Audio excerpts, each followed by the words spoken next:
Good morning. My name is Farrokh Mistree, and it is my pleasure today to host the World Zartusi Chamber of Commerce Spotlight on Professor Beheruz N Sethna. And the interviewer who will lead the conversation is Professor Noshir Contractor.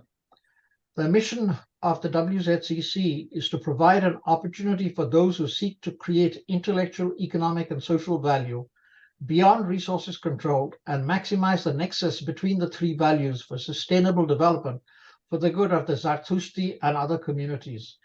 This represents the purpose. This is why WZCC exists. So what is the rationale of the WZCC spotlights? Why do we have them? We want to shine the spotlight on people and their achievements and relate these achievements and what the people have done and their values to the creation of intellectual, economic, and social value. That is what the WZCC stands for. Today, we spotlight Professor Beheruz Sethna, and Noshir Contractor is going to be conversing with him to highlight in the context of the WZCC mission, Beheruz the person and Beheruz his achievements. So with that, Noshir, the mic Thank is you yours. very much. Thank you, Farrokh, for moderating this panel. I'm delighted and honored here to be in conversation with Professor Beheruz Sethna. Just to get to the chase immediately, one of the reasons why we are in conversation today is that Sethna is the first person of Indian origin, not just Parsi, but of Indian origin, ever to become president of an American university.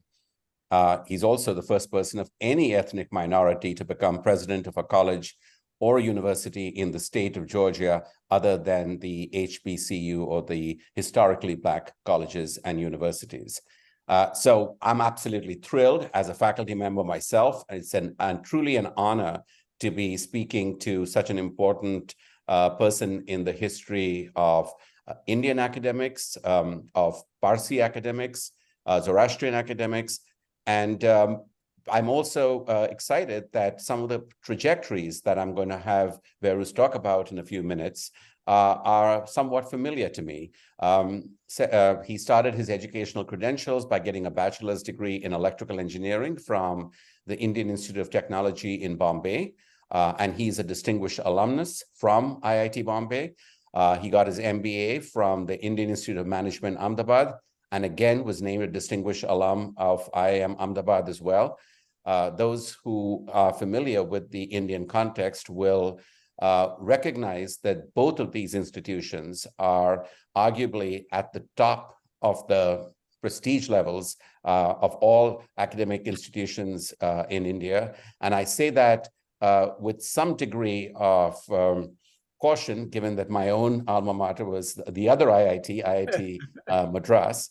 And he also has an MPhil and a PhD from Columbia University in New York, and has participated in postdoctoral programs at Harvard and Indiana.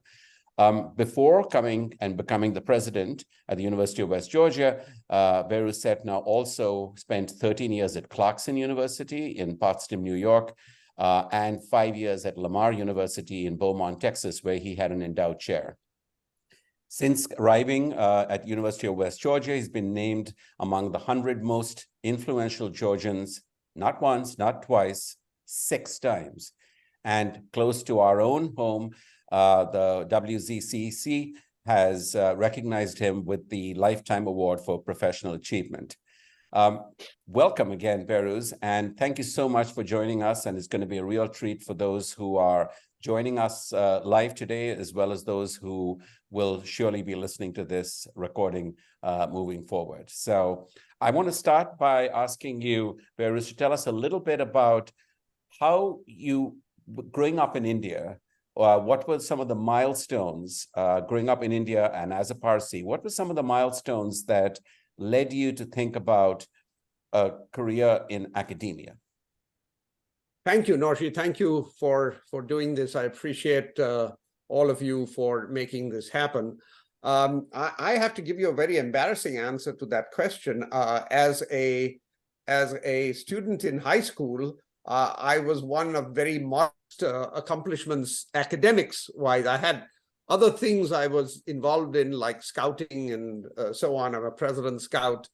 But my academic accomplishments, let's say very gently, left something to be desired in high school. So I did not have this grand vision of an academic life at that point.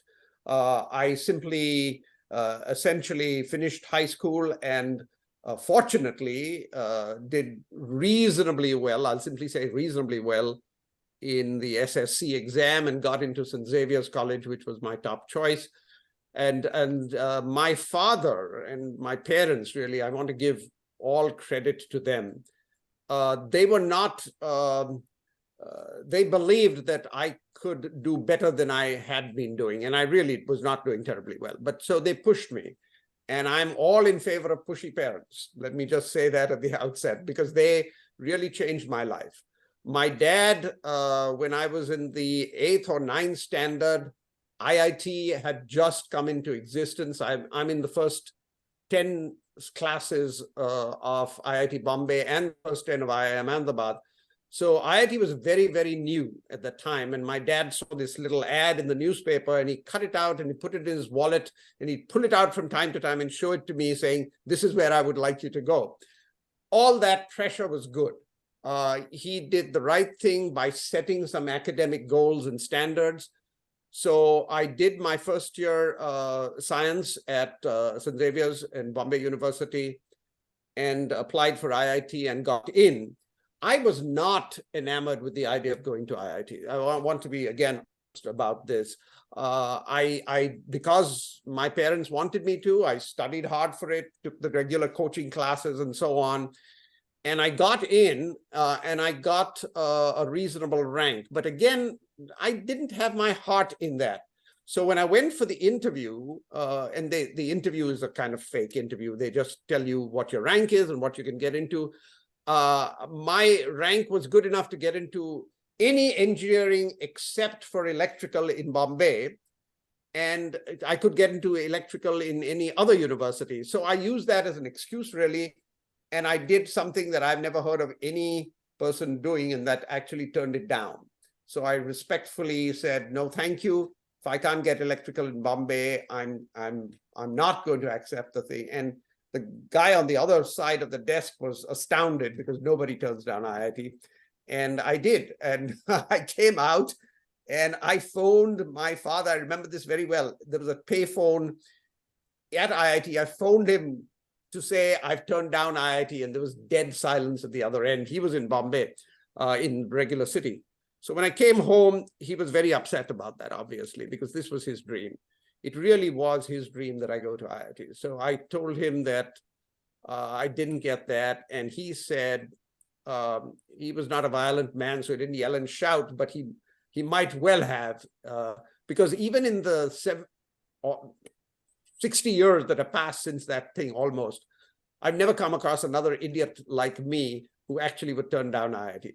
So he simply said very gently, he said, well, next year you apply again and study harder, and maybe you will get electrical in Bombay. And so I did. Again, I didn't, the only saving grace on my part, the only thing I'll say for myself is, although I didn't want to go, I did what my parents wanted me to do. I really did study hard. I didn't blow it off just because I didn't want to go. The next year I got an even higher rank, but this time he didn't trust me. He came with me to the interview. And there was a chalkboard outside which had X marks if something was not available. And he looked at the board and he said, everything is available. I don't care what you take. Go in there and accept anything and come out. And so I did. I accepted electrical in Bombay. I made a point of this because I do want to give credit to my parents specifically, but the idea of parental influence as well. I know in America today, it's not fashionable to be this helicopter, not a helicopter parent, he wasn't that, but a parent that pushes people into this. I'm sorry, I I really think the whole trajectory of my life was changed because I had pushy parents, and I'm eternally grateful to them. They're long gone, but I thank them in my prayers every day, twice a day. You know, so as I listen to that story, I think that you have internalized the lesson of being able to learn from your parents, because you and Madhavi have had two very, very successful children of your own, and Anita, who's a facial plastics and board certified ENT surgeon at Emory, and Sean Sethna, who is of course also a JD and a deputy general counsel for a real estate technology and financial services. He is now general counsel. So let me update that. He is general counsel. General counsel. There you go. Yeah. So, you know, I like the lesson. I think it's an important lesson. There are two lessons that I take from that. One is the one you emphasized, the one about how parents can play such an important role. By the way, the exact same thing was true for me. We hadn't talked about it till now, but it was very similar in my case as well. And then the second lesson, which I think also is important, is the tenacity in saying that if you don't get something that you want the first time, you go back a second time, and that can still, in the larger scheme of things, no one is going to, you know, hold that as an asterisk against you. So I think it's an inspiring lesson for especially younger students and who are aspiring to some of the successes that you've had. So then at that point, you get into IIT, and then you also make a decision to go to IIM next. Yes, that was another important decision in my life. Towards the end of IIT, it was, by the way, for those listeners, it was a 5-year program at the time, a 5-year lockstep program. So again, listeners, please don't think I was goofing off or working, and that's why a 4-year program became no, it was a 5-year lockstep program. By the time I was through with my 4th year, or even in my 4th year, I sort of felt in my heart that engineering was not where I got excited. You know, I was doing okay. I was not at the top of my class. I was certainly not at the bottom of my class. I was sort of middle, maybe middle plus, but nothing great. But it was not inspiring for me. And so as I came to and again, this is another lesson for the young people of today. I thought to myself, you know, I need to do this. I need to do this and do it as well as possible. Graduate, not change majors, not drop out or anything, graduate the best I could, and then choose another path. So that was already a thought.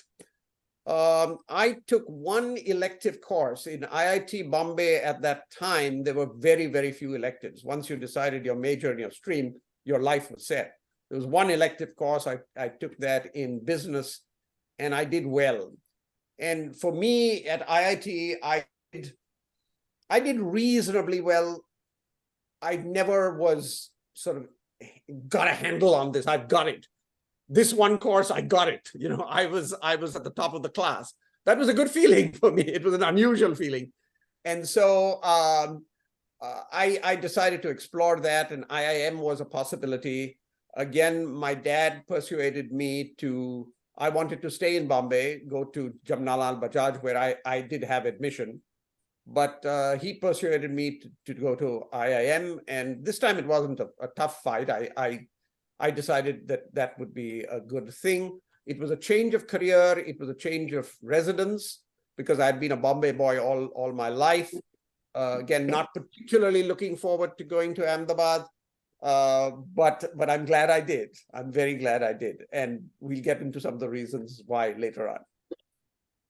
Well, we could get into those reasons now. Okay. I want to also ask you a little bit more about you know, how did your Zoroastrian upbringing at this point, did it have any bearing in terms of how you were thinking of being? Because I imagine that even though it was IIT Bombay and IIM Ahmedabad, if my own experiences are to bear here, there were probably not a lot of Zoroastrian fellow students in either of those two places. And you probably stood out in that respect. So just to talk a little bit about your experience growing up being a Zoroastrian in Bombay, and how that might have had a bearing on your undergraduate and MBA education. In IIM Ahmedabad, there was practically nobody. In a class of about 100 people, there was not a single other Zoroastrian. So I was the only one. In IIT Bombay, because of different engineerings and 5 years and so on, there was a group. And we, over the years, as we rose in seniority, could get together and be part of a wing that was affectionately known as the Mad Bawa Wing. And because all the crazy Bawas were in that wing. And it was not exclusively that. We had other good friends of ours in that wing as well. But we did manage to create a small cluster. And I have remained in touch with all of them. In fact, thanks to the pandemic and thanks to Zoom and so on, we have revived a lot of these electronic or virtual friendships that we had. And we are still fairly active in the hostel group that we were in, both Zoroastrians and non-Zoroastrians. But even in that, I'm now in that hostel group for the same year and so on. I'm the only Zoroastrian in that group. So yes, I'm used to being a minority in that sense. And I think there's a great deal of respect for these values, these Zoroastrian values. Basically the good thoughts, good words, good deeds are very inspiring to me personally. I try to live by them. I can't always promise to have those good thoughts and good words when I'm driving through Atlanta traffic, but I do my best. So these are personally inspirational. But there's one other thing of the Zoroastrian faith that now I'm not a religious scholar. I'm a Zoroastrian. I say my daily prayers and so on and so forth, but I'm not a scholar. But there's one phrase in our prayers that, English translation, all blessings flow from Ahura Mazda. And I so much believe in that. That's something that's very inspirational. So I'm very aware that the things that so-called I have accomplished are all gifts from God. I'm just extremely conscious of that all the time. I'm very, very aware of my own imperfections, my own failings, and marvel actually at the good things that have happened to me. I know I work very hard. That I'll give myself, but that's about it for me in terms of. I don't think I'm intellectually brilliant. I don't think I'm excel in most things. I work very hard, and so I appreciate and realize that everything I have is a gift. It's a gift from God. That's my personal philosophy. I believe that very, very strongly. Well, I want to make sure I thank Yazdi also for posting in the chat the very brief file that lists all the incredible accomplishments of our guest today. Our guest again today, Dr. Beheruz Sethna. And one of the things that is mentioned there, which I failed to mention in my introduction, was that on July 4th of 2014, Beheruz, you were honored by the Carnegie Corporation, named one of the, quote, great immigrants, the pride of America, unquote, which is, of course, high praise and so well-deserved in the context of what we're talking about.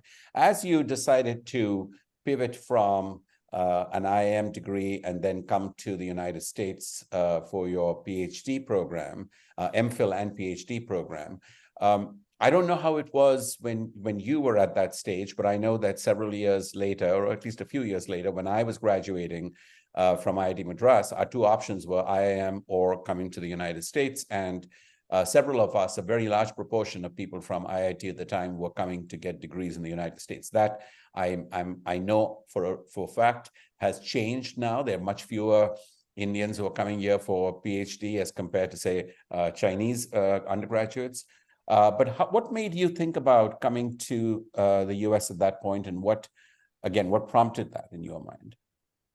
Yeah, and you asked a very good question here. At the end of IIT, you're right. Most of my colleagues and friends came to America. Certainly all the Zoroastrians I knew, and many non-Zoroastrians, it was sort of the appearing for the GRE. In those days, used to be the GRE Advanced, which was really tough. The GRE Advanced, and as a fellow electrical engineer, you might appreciate this, that many of the questions were not electrical, and the things like mass transfer, heat transfer, all of those things that mechanical engineers and chemical engineers just eat for breakfast. Well, I hadn't heard of those after my third year or halfway through my third year. So all of this was new for me. So I appeared for the GRE, did very well at it, and started the process of admission till I had this thing, this thought process, maybe I'm not really thrilled with the idea of doing electrical engineering for the next 50 years. So at that point, I made a conscious decision. The half-completed applications for MS degrees did not get completed, appeared for IIM. At that point, I didn't even think of an MBA path in the US. So it was IIM was there. And during IIM, again, I went to IIM really for a corporate career. That was my intention. I had no clue that I was going to become an academic person. About halfway through or early in my IIM career, for the first time, I came across dedicated professors who were inspired by teaching. And I have to say this, that at IIT, I was taught by brilliant minds, but it didn't seem to me that any of them were really thrilled with the idea of good teaching. They did their stuff, they were brilliant at what they did, but they didn't seem to be concerned about creating and helping students. For the first time at IIM, I saw these faculty members who were again at the top of their profession, but were concerned about teaching. And I said that could be me. And why did I come to the US? I was out of options. There were no PhD programs at the time. I started applying in 1972 for a 1973 admission. In 1972, there were literally no PhD programs in business that I'm aware of in India. The IIM Ahmedabad itself had a fledgling fellow of business administration, FBA, and the first ever FBA was my class. I mean, he came into the program at the same time I did. So he was just a year and a half into his program. So there was no role model there. And I was a good student at IIM, so I'd taken advanced courses. And when I went to my faculty members who I trusted and talked about doing an FBA, and I actually did apply for the FBA and was admitted in the FBA, but then they themselves told me, this is not wise, what you're doing. You've already taken all the advanced courses in marketing. That was my interest. Mm-hmm. And we really don't know what to do with you if you took the FBA in terms of coursework. So most of them had American degrees, and they suggested that I look at America. But the reason, again, and I want to say this again and again, that for those who have this inspirational vision to be, this is what I want to be, I commend them. I never had that vision. I could not at any stage of my career say that this is what I was going to do. So it was an iterative process, which is not what I recommend. My own children, they had that vision. My daughter, when she was, little, she wanted to be a doctor. My son wanted to be a lawyer. I mean, they knew what they wanted to be. I did not. So it was an iterative thing for me. And one of the things I'll say that's okay. That's okay to have this grand vision and pursue that. And it's okay to approach this in an iterative process. I don't think there's anything wrong with either of those. But anyway, that's my story.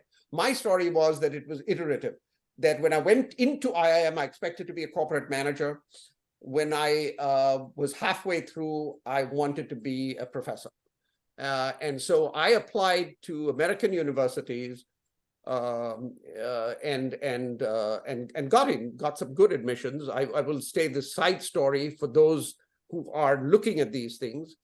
I had a set of 7 universities in my set, 3 Ivy Leagues, 1 national stature non-Ivy, and 3 backup universities, state university flagships in my B set. The first 3 letters I received were rejections. All three were rejections from the state university. All my B-set universities rejected me. I still don't know why.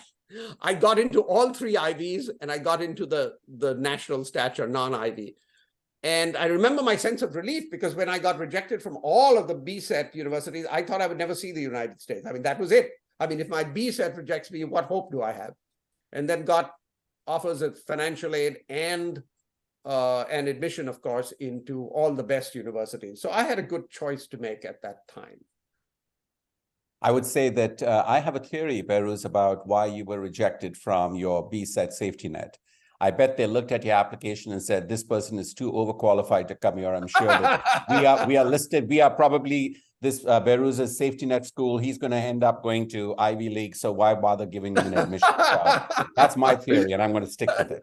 Okay. I also appreciate that the good tactical advice that you, again, given some of our younger colleagues of being very strategic about trying to tier it that way, so that you have some top schools and you also have a safety net set of schools. So I think that's very sound advice. And I also take note that the instructional innovation that you saw at IIM Ahmedabad, even if you didn't see that in IIT Bombay, must have imprinted on you, because you've then gone on to have many of your own courses won recognition in instructional innovation in nationwide competitions in this country. So again, it shows how these imprints from our own education continue to impact our future career trajectories.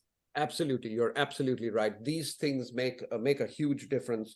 I will say that, yeah, I have been recognized nationally for instructional innovation. And also, I have never forgotten the time that I was in IIT.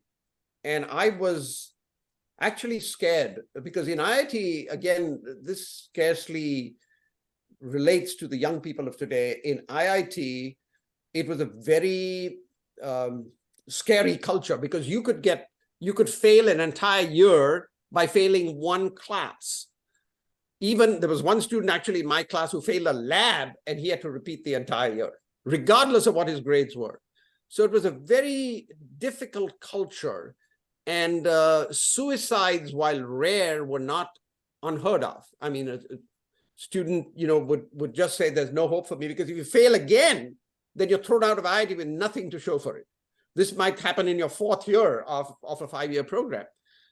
It was not a helpful culture. I hope it has changed now.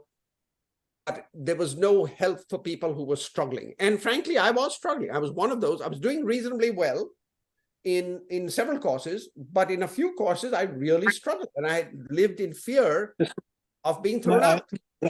2 years after me, he did PhD and became the president of one of the universities in Georgia. I'm sorry, I missed that. Someone said something and I missed it. No, I think we go ahead. I think that was a sidebar conversation. Go ahead. Okay. All right. So, so I went last December, about 10 months ago. I was in IIT Bombay for my 50th reunion. 50th. It's late because I graduated in 71 and went back in 2022. So late because of the pandemic. But I lived on campus. It was a very nice guest house at IIT Bombay, and all of us lived at that guest house. And that night, my first night last December, I sort of had this feeling, this is the first night I'm spending at IIT that I'm not afraid. It was really, it was like a, whoa, I am here and I can have fun. So I want to make this point that IIT was a tough experience for me. I'm not saying it was for everyone. Many of my colleagues did very well. I was doing well in some courses and really struggling in some others. And I lived with that fear of being kicked out. Now, why am I saying this? Because it's given me an appreciation of undergraduates today. Over here, the ones I teach. I teach very demanding courses. I'm known for teaching these killer courses, but I care. And if someone is willing to do the work, I will do anything I can to help that person. I'll bend over. I actually have a line in my course syllabus saying, I will get down on my hands and knees to help you. If you want to stand on my back, you can stand on my back to reach the high bar. I'm not lowering the bar, but I will help you get there. That thing is a direct result of the experiences that I had 55 years ago at IIT Bombay. It has influenced my life and continues to influence my life every single day when I treat my students, A, with respect, B, with understanding that if they are shirkers and they slack off, then I have but if they are willing to work and willing to work through the stuff that I'm handing out, I will do anything I can to help them. And that has, as I said, it's a direct result of what I went through at IIT, in 1966, I guess, was my first year there. Well, I'm not sure that the pressure cooker metaphor for IIT has necessarily changed. Perhaps has gotten a little tougher. Some of you may have heard of the movie called 3 Idiots, which is a movie specifically about parodying, I shouldn't say parody is probably the right word, but what life is like in the IITs, even though they position that at a fictional university, but everyone knows that that was a story about IITs and about the stress levels at IIT.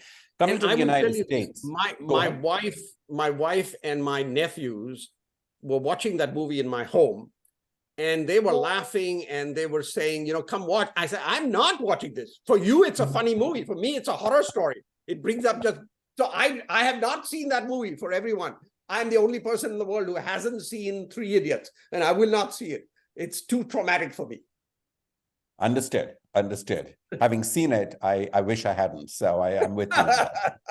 So now you're in the United States and you're getting a PhD. You finally found your calling of doing something that is different from the corporate situation you talked about earlier. I think an important lesson, again, to reiterate is, as you said, some people know what they want, but many others are sort of more opportunistic. They look at the different opportunities in front of them and they are willing to pivot and capitalize on those opportunities. Again, it's reassuring for me to hear that, Beheruz, because that also represents exactly what happened in my own career in academia. So it's very reassuring to hear and inspiring to hear that there are others who have had that same positive experience. So I don't know at the time, but when you were leaving India to come to the US, was Zorashian scholarships and travel scholarships a thing at the time? Go ahead, yeah. They were modest. I got a Tata scholarship, which was good, I grew up, I have to say this, I grew up in a family of modest means.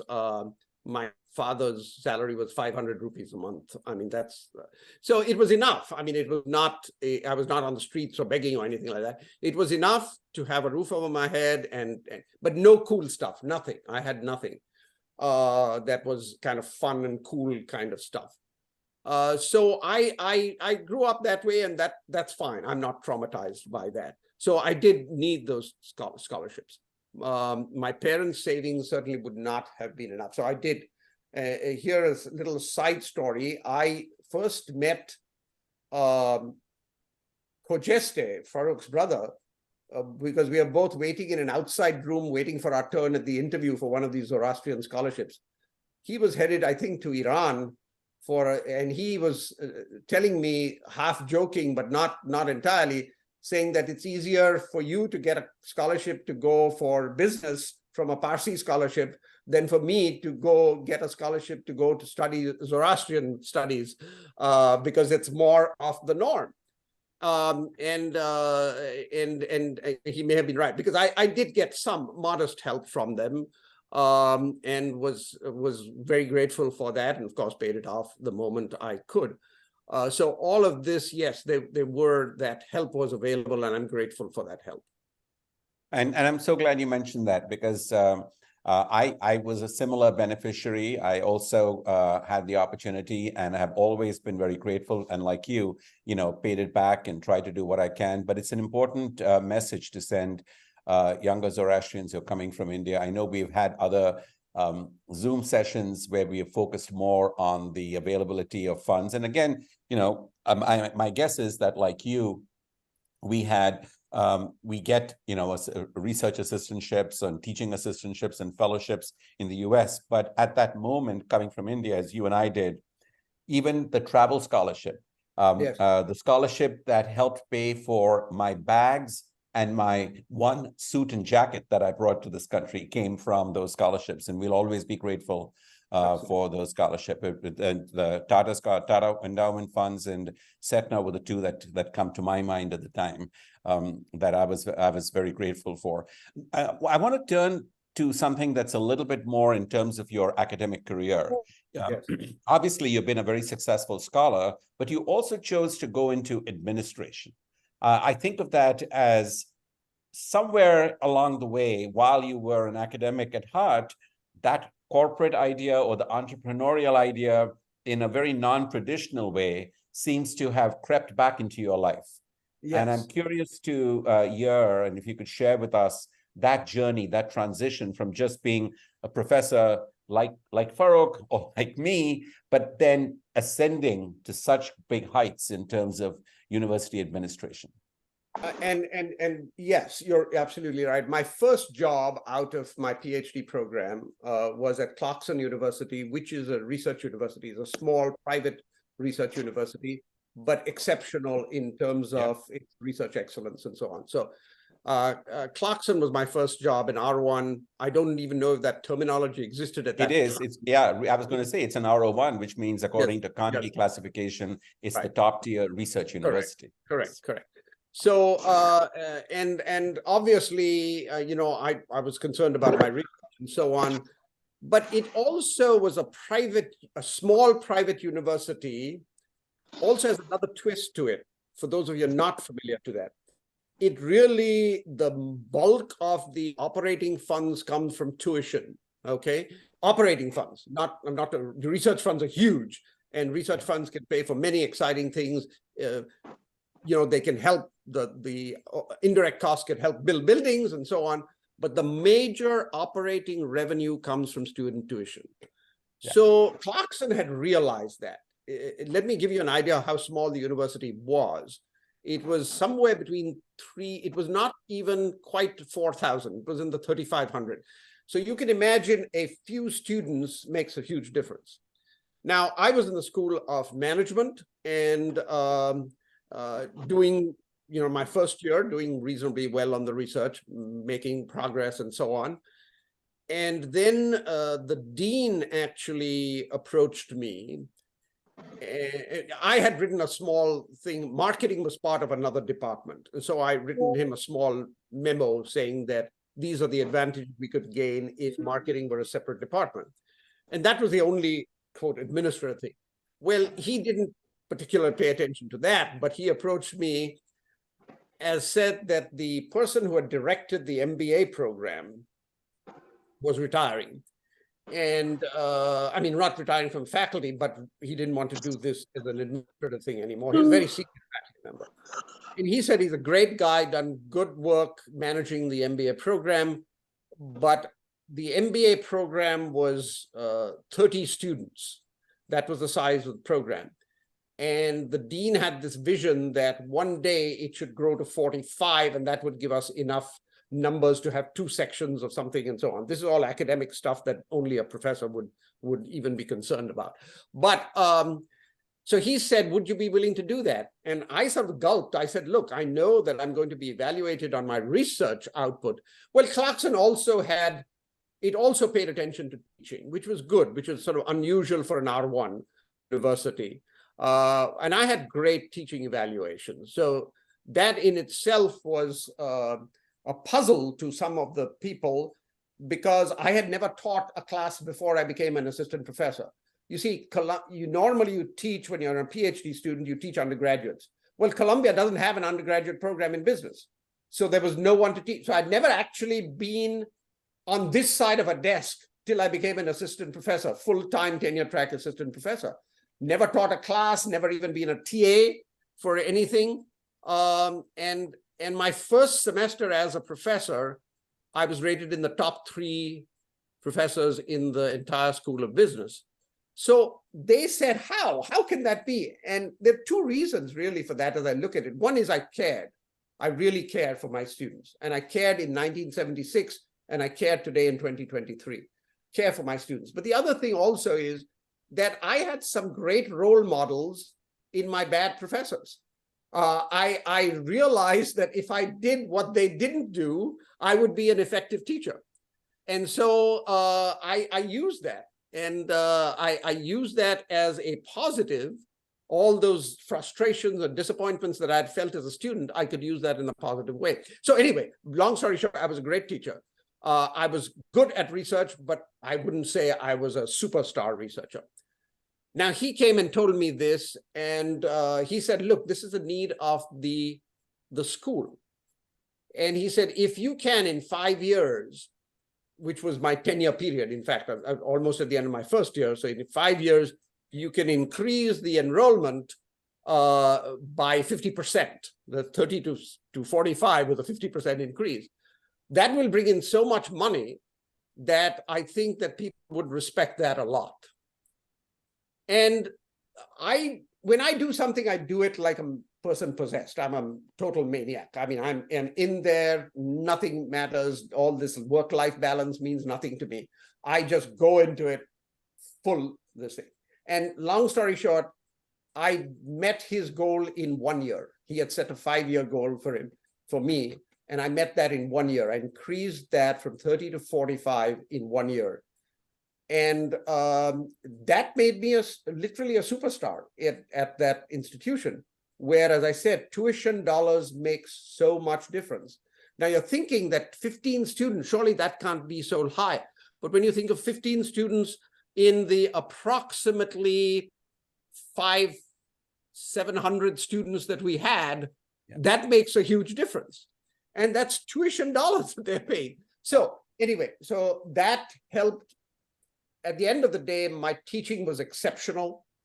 Because I continued that top of the scale teaching evaluation. My research was good, and my administrative record was mind-blowing. So I had no trouble getting tenure even at an R1 university. And that was my experience with, quote, administration. So people told me, you're good at this. You shouldn't let it go. And so I did that. I became department chair, was department chair for a long time. 13 years I spent at Clarkson, became full professor there. And then really sort of at my wife's urging, she said, we need to look beyond this small town, lovely, great place. Our children grew up there. My daughter was born there. My son was born on a sabbatical in Bombay. But our children basically grew up there. So I thought I would stay there, but my probably, let's look outside. And so I did start looking outside. And then iteratively, again, my whole life has been this thing. I always kept saying, I want to go back to being a faculty member. That's what I want to do. So I kept saying that. And a couple of times I actually relinquished my department chair position, but something happened and they pulled me back again. So anyway, so a dean's position was available of an AACSB accredited school, and competed for that and got it. And that was a surprise in itself. At that time, that the year was 89. I may have been, and this is not as documentable as the other one, I may have been the first Indian dean of a AACSB accredited business school at that time. Wow. Yeah. So it was, again, a pioneering kind of thing. Yeah. But this time it came with baggage, because having spent my entire time, 3 years in New York City in a PhD program, 13 years as an assistant associate full professor at Clarkson, 16 years in New York, we moved to Texas.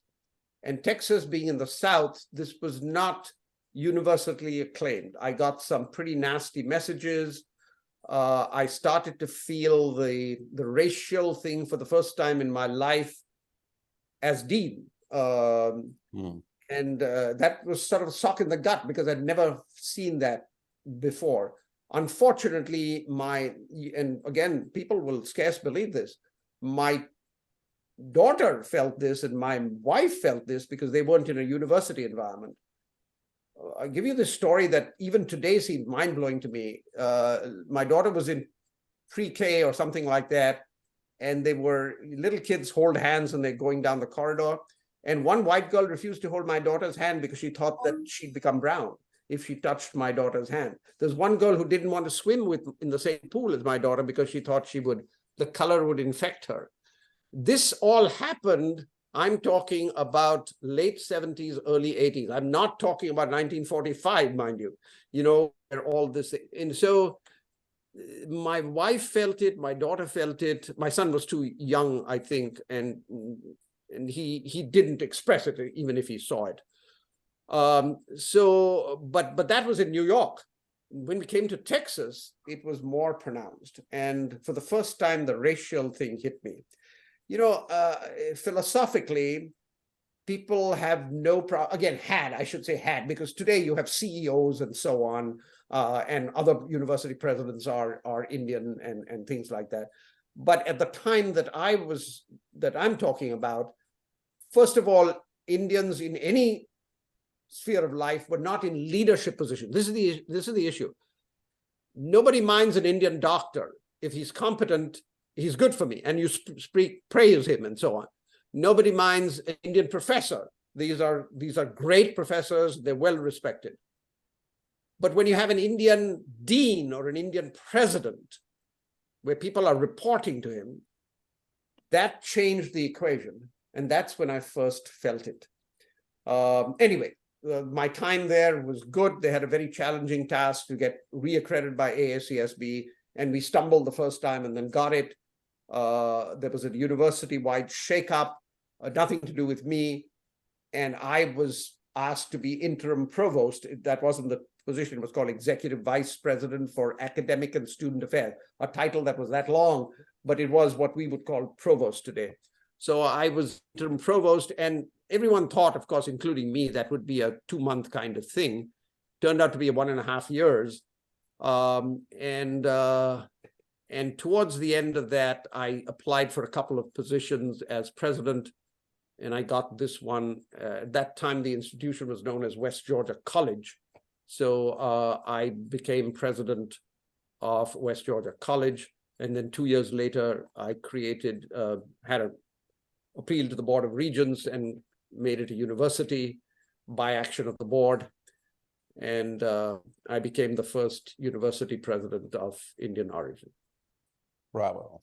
Well, as we begin to think about wrapping up one of the things that I think your story has woven so well is consistent with the theme that we have for these sessions, and that is you as an individual have made important milestone contributions, obviously intellectually, but also throughout the story, we heard the glimpses of economic issues, including from when you first started by saying about how these, even at a small college, you were able to recognize that even at a university, making a financial difference can be recognized as something that is really important and innovative.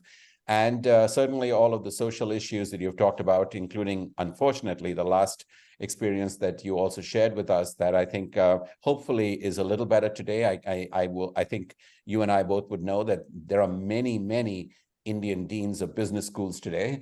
Yes. You were a pioneer in being in that role, but today, fortunately, we see many, including a former dean at my own institution, Deepak Jain at Kellogg, but also at other major top business schools in the country, as well as you pointed out, in the corporate world. Speaking of social issues, one of the things that I also want to recognize is that in addition to you paying back your own Zorashian scholarships when you came to this country, you've also served in another way you've paid back, and that is you've served as a referee and a reviewer for other applicants who've been applying for scholarships to come to leave India to go abroad for study. And I know that was, at least in part, the reason why you were recognized by the WZCC as being, in terms of your lifetime achievement amongst all your other accomplishments. In closing, I have a question that actually may seem somewhat self-referential. Here we are on a Zoom call with people from different parts of the United States and the UK and India, perhaps, who have joined in on this call. And we're able to do this because of the magic of technologies, of the internet, of the web. And of course, the fact that this is now not only being recorded, but thanks to some of the innovation in Zoom that Yazdi Tantra has put in, is automatically going to generate not just a transcript of our meeting, but a set of synthesized bullet points for somebody who may not want to watch this entire video, but get the takeaway. Amazing developments in technology. A lot of, and I know you and I have spoken briefly about this, but a lot of the advances of technology are seen as being celebrated universally. But I want you to talk a little bit about how technologies can be especially valuable for small communities like Zorashians who don't have a critical mass in any one town, leave alone, in any one area. But what role do you see for the internet in helping to coalesce a critical mass of Zoroastrian students as well as others to come together and take advantage of the new technologies in this area? What are your thoughts on that? This is our last question. Several years ago, and I honestly have forgotten how long ago, but it was a long, long time ago, I made a presentation at a Zoroastrian conference where I mentioned the specific point. That was, in fact, not mentioned. That was the topic. That was my presentation. That if you want to teach, say, anybody, I mean, I'm not talking about teaching Zoroastrian, I'm talking about teaching anybody about the Zoroastrian faith, the level of interest at any one university is likely to be small. And but if you expand that to being the whole world through technology, then that interest could be significant. And that was a topic. In those days, the internet was in its infancy. And so my idea was regarded as being, nice, but really, I don't think it's going to happen. But that's the kind of thing, that was the whole topic of my presentation, saying what people who are scholars, and I've already said I'm not a scholar in the Zoroastrian faith, but people who are scholars would find a Zoom audience, I mean, I should say a virtual audience, much, much larger than they could find at any one place, any one institution. And so that was what I had recommended decades ago. And I'm glad to see that it's becoming reality. And you're right, it's thanks to the technology that we are able to do this.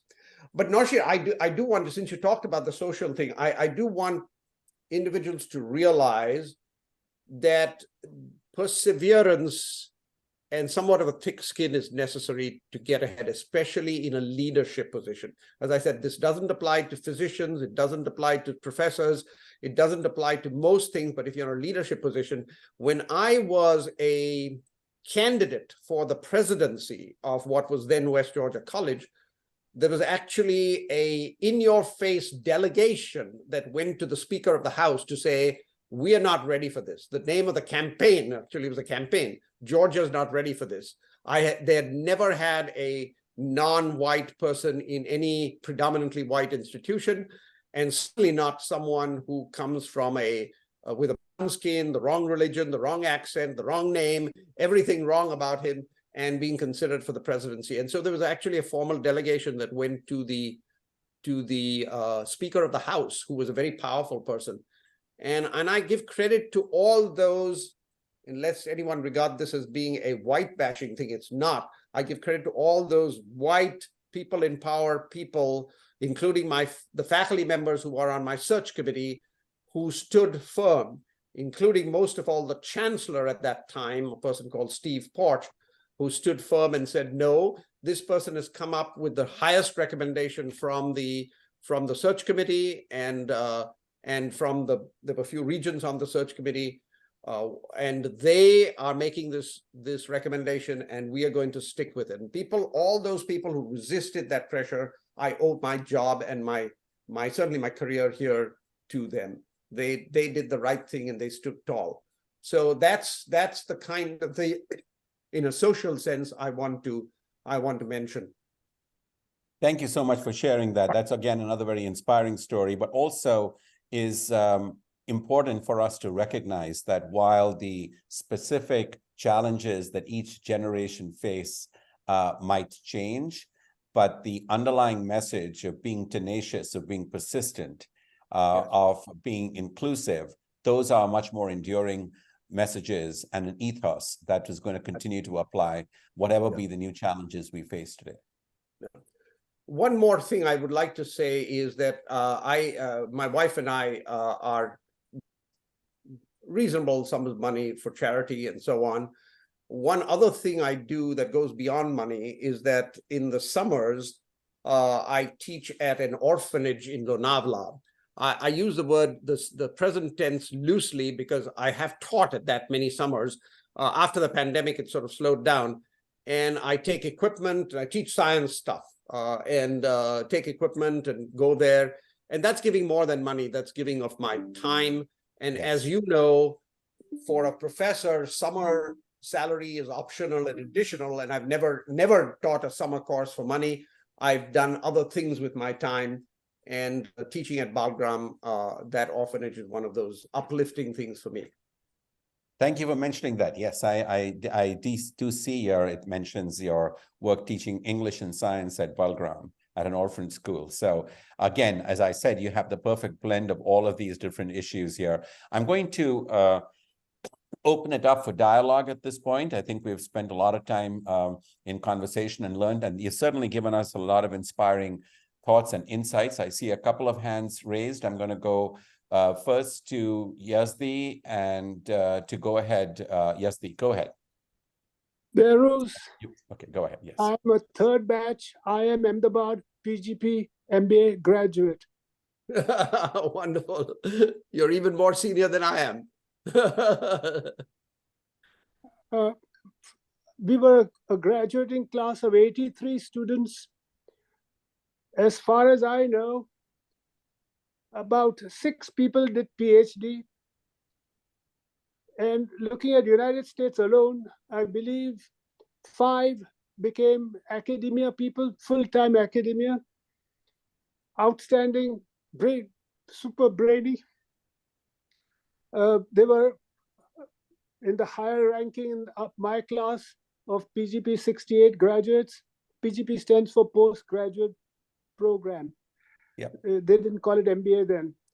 And I'm a much latecomer to United States, late by 5 years, 4 months, and 12 days, because I worked for those many months and days at Godrej and Boyce after my MBA from Ahmedabad.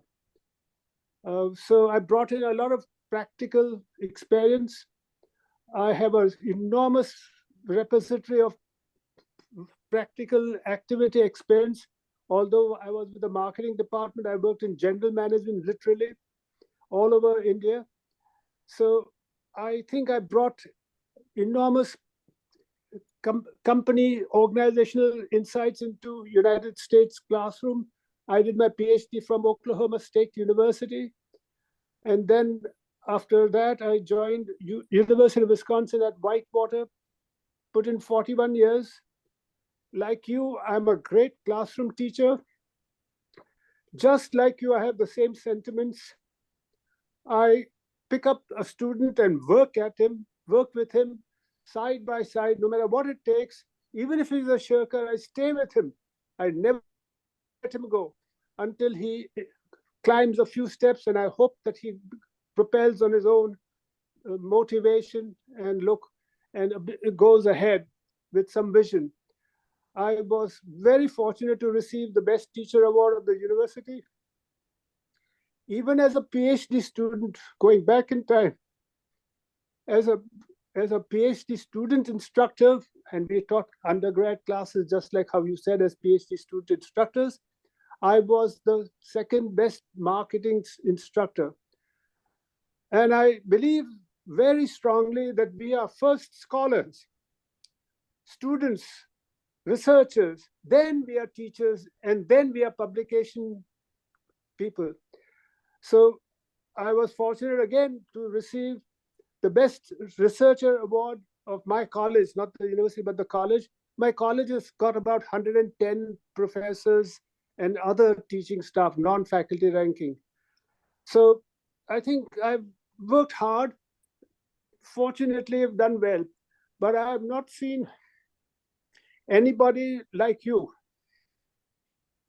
You have, and I posted it recently on this texting thing, you have transcended all glass ceilings and ridiculous, what you call bad attitudes of people who think that if you shake hands with them, your color will go on to their body, as you have provided that example of a young person and so on. I think that we are much better off now, and I agree with you. But we have gone through those stages, and I was in Oklahoma, so you were not very far from where I was. Fortunately, I never, ever had that problem with me. I don't know why. I didn't get it. I worked very hard when it came to teaching. This is my model of teaching in those days. I would have groups present important concepts, and I would go to their apartments or dormitories along with the other members of the groups, and I'll spend the previous evening, teaching them what to say, how to say, make a drama out of it, a pantomime out of it, and the classes were absolutely hilarious. They didn't feel that they were in a classroom. We are lucky to have two great scholars here. Thank you, Yazdi. We are lucky to have two great models to learn from here. So thank you again for your contribution there. Thank you. We have time for one more question, I think. I see Khurshid had a question in text. I see another hand, but we would need to make sure that we keep the questions and or comments to be as brief as possible. Khurshid, you put it in chat, but if you want to just summarize that very quickly. It's about the other end of the spectrum, the community colleges. Khurshid, are you there? Yeah, sure. Dr. Sethna, great story and, inspiring story. I'm just curious, a lot of what you said obviously applies to the rise of people of Indian origin as presidents of universities. But any thoughts on community colleges, which are also places where we would like to see diversity, and we would like to see people of all diverse backgrounds rise, including those of Indian origin. So especially if you have any words of wisdom for those who want to rise from the faculty ranks. Thank you. And I will also say, knowing Khurshid, that this is a question that comes from her personal experience teaching in the community college system. So go ahead, Beheruz. Congratulations. I'm a believer that we need more and better community college, both faculty and students, and more and better university college students and faculty. So I'm absolutely neutral on that score. I would encourage you to take, I don't think of myself as being an entrepreneur, but Noshir is actually right. I have been entrepreneurial in my administrative risks that I have taken. I would encourage you to do the same. I gave the story about my administrative acceptance of an administrative position in a Research One university. That was a big risk. That was a huge risk. I think some of this comes with risk. I would encourage you to do that. If you have the passion, if you have the excitement, if you have the enthusiasm of making concrete change, I think you should do that. I absolutely encourage you to go to your bosses, say that you're interested in more, and most of them would be supportive of that. Yes, you might find some people pushing back, but a bit of a thick skin. And at the end of the day, nobody can argue with actual performance. All those people who in 1994, when I was that candidate that I was talking about, who were negative, and there were a lot of people who were negative. Looking back when I retired, 19 years later, they saw transformation, change in the university, in the town. Noshir's talked about the social, the economic implications. The whole economy of the area has improved, everything. So nobody can argue with those concrete kind of positive changes. So yes, I would encourage you to take the risk. There's nothing that I've said that is applicable only to universities and colleges. Yes, certainly the research thing is not, but the concept, if you're a teacher and you make things happen, make good things happen in even a small corner of the world, and people will respect you for that. Thank you. I think we may have time for one more. Natalie, I think I saw you raise your hands. I hope I got that right. Go ahead, Natalie. I'm sorry, I didn't hear all of your presentation. I came in near the end and I heard what you said about your children in Texas and the racism and so forth. Just wondered, excuse me, did you try confronting or turning around some of these people? Sometimes I find that the attitudes people have about other races are just due to a little bit of fear, and that by confronting it and reacting in good humor with patience and kindness, it brings people around quite a bit. We have a very famous, a very nice family story where somebody said something very brutal to my father, and he reacted with humor, and it ended up, they became good friends, and the fellow and his wife even came to my wedding and gave me a lovely gift that I have in my living room. So I wondered, did you have any interactions like that where people reversed themselves or widened up their perspective to see more about you and about your family and about your background? Absolutely. You hit the nail right on the head.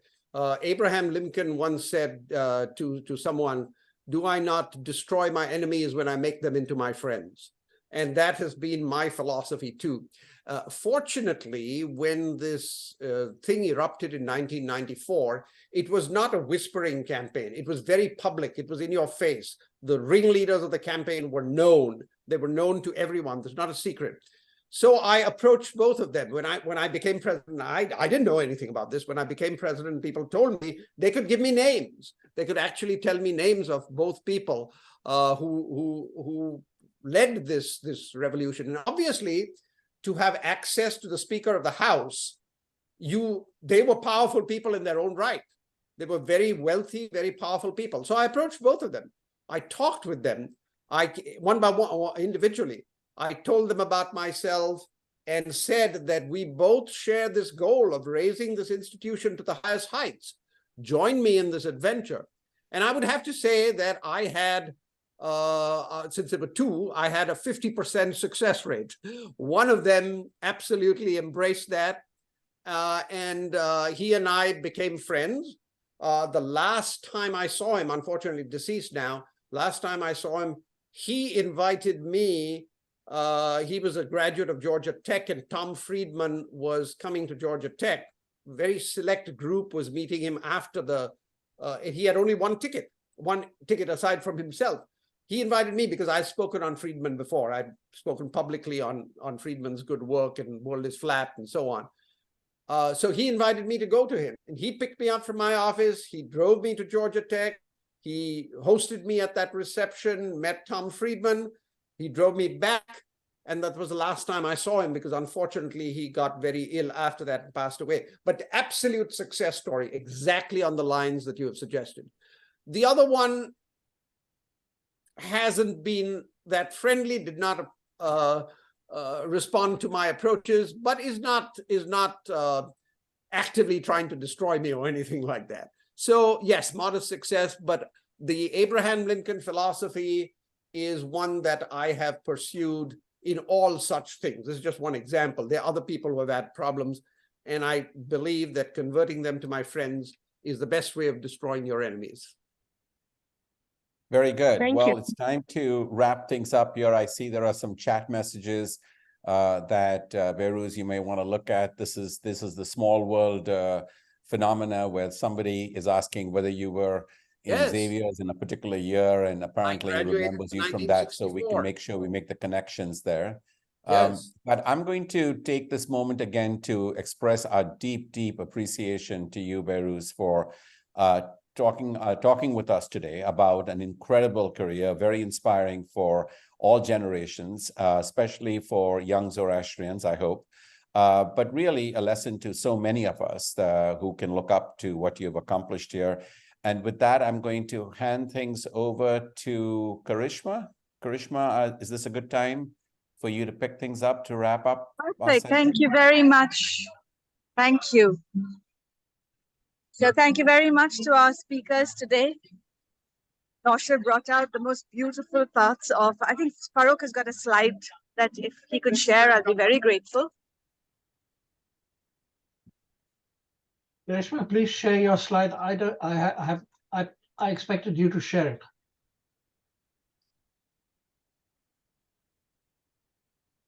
While we're waiting, can I ask a question? Would I be able to see the chat in the recording? Because I have not been able to touch with the chat. So if there's a way that I can read the chat later on, I would really appreciate it. Yes. Sure. Yeah, Yazdi would be, Yazdi Tantra would be able to save that and send it to you as a text file. Yeah. Right. And that as well as a summary of the session, which already Yes. some of us have been looking at in this case. Yes, we can definitely do that. Noshir, could Farrokh share Yeah. the slide for me, please? Thanks. Can you see it? No, not yet. Your directory, your You're seeing your file directory, not the slide. Yeah. All right.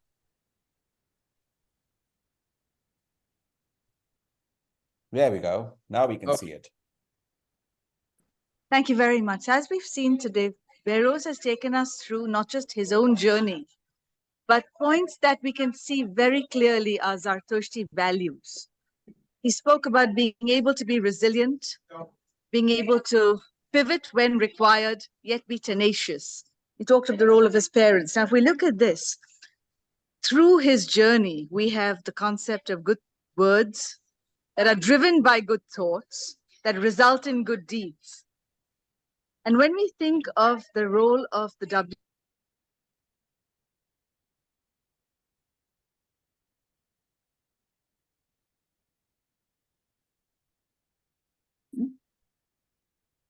your volume got cut off. I wasn't sure if it was just at my end, but I think we did lose Karishma there. Yeah, we did. Maybe she would be able to reconnect. Yeah. In the hiatus, I did Please. give immense thanks to my parents. As I said, I thank them every day in my prayers. But I also want to recognize the enormous role that my family has played. My wife, my children, today my grandchildren. They are a source of love and inspiration in my life that is unbeatable by any academic accomplishment that I might have, any. So that I did want to make that point. We'll wait for Karishma, I think, to get Thank you, back. but it does put Thank things you. in perspective. Go ahead, Karishma, go ahead. Thank you. Sorry, I got cut out there. So in Beheruz, what we've really seen is a concept of that Vastarin, the person who is a caregiver, but one who has gone through that journey of building Mazda, building the strength of Mazda, then with a good mind, transforming it into good action. And that in reality is the Yathahu Vairyo in motion, with the good mind to take good action and then share. And at the bottom of it all, the foundation that I saw in Beheruz's journey is Ashem Bahu, that it is truly pursuing Asha for the sake of Asha. Noshir, you did a wonderful job bringing it out. Thank you. Over to you. Thank you, Karishma. Thank you again very much for summarizing it so beautifully and to be able to tie it and weave it back into the ethos that we all share in common as fellow Zoroastrians. So at this point, I think we can probably officially wrap up the session, by which we mean stop recording the session, but invite people to chit chat for those who wish to